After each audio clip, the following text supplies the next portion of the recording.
മാങ്ങ സീസണൊക്കെ ആയില്ലോ അല്ലേ? അപ്പം എല്ലാവരും വീട്ടിലും പച്ചമാങ്ങ കാണുമല്ലോ.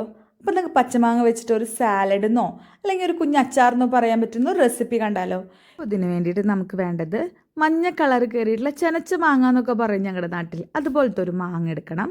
പിന്നെ ഒരു കുഞ്ഞ് സവാള, വലിയ സവാള വേണ്ട, ഒരു കുഞ്ഞ് സവാള, ഒരു കഷ്ണം ഇഞ്ചി, ഒരു പച്ചമുളക്. ഇതെല്ലാം നന്നായി കുനുകുന അരിയണം. അതിലോട്ട് കാശ്മീരി മുളകാണ് ഞാനിവിടെ ഉപയോഗിച്ചിരിക്കുന്നത്. നമുക്ക് എരിവ് വേണം എന്നുണ്ടെങ്കിൽ എരിവുള്ള മുളക് പൊടി ഒരു 1/4 സ്പൂൺ ഇടാം. ശേഷം ഉപ്പും കൂടി ചേർത്ത് നന്നായി മിക്സ് ചെയ്യാം. നന്നായി മിക്സ് ചെയ്യണം കേട്ടോ. ഈ മുളക് പൊടിയും ഉപ്പും എല്ലായിടത്തും എത്തണം. പിന്നെ നമ്മളിതിൽ ചേർക്കണ വേറൊരു ഐറ്റം എന്ന് പറയുന്നത് വിനീഗറാണ്. വിനീഗർ ഒരു 1/2 സ്പൂൺ ഒഴിച്ചാൽ മതി കേട്ടോ. വല്ലാതെ ആയിക്കഴിഞ്ഞാൽ നമുക്ക് പുളി കൂടുവേ. അപ്പോൾ നമ്മളൊരു 1/2 സ്പൂൺ, ഞാനിപ്പോൾ മൂടിയിലാണ് ഒഴിക്കുന്നത്, വിനീഗർ ഒഴിക്കാം. പിന്നെ ഇതിൽ വെറൈറ്റി ആയിട്ട് ചേർക്കുന്നത് നിങ്ങളെല്ലാവരും ചേർക്കാറുണ്ടോ എന്നറിയില്ല, പക്ഷേ ഈ റെസിപ്പിയിൽ കുറച്ച് പഞ്ചസാര ചേർക്കണം. ഒരു 1/2 സ്പൂണോളം പഞ്ചസാര.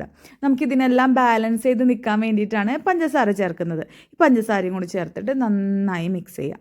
നന്നായി മിക്സ് ചെയ്യണം കേട്ടോ, കാരണം ഇത് നന്നായി മിക്സ് ചെയ്താലേ അതിൻ്റെ രുചി ശരിക്കും വരുള്ളൂ. അവസാനമായിട്ട് ഇത്തിരി വെളിച്ചെണ്ണയും കൂടി അതിൻ്റെ മുകളിൽ ഒഴിച്ചു കൊടുത്ത് അതും കൂടെ നന്നായി മിക്സ് ചെയ്യാം. നമുക്ക് ചോറിൻ്റെ കൂടെ കഴിക്കാം കേട്ടോ. വേറെ കറികളില്ലെങ്കിലും ഈസി ആയിട്ട് കഴിക്കാം. പിന്നെ ടച്ചിങ്സ് ആയിട്ട് യൂസ് ചെയ്യാനേ. എല്ലാവരും ഒന്ന് ട്രൈ ചെയ്ത് നോക്കണേ. Okay, by.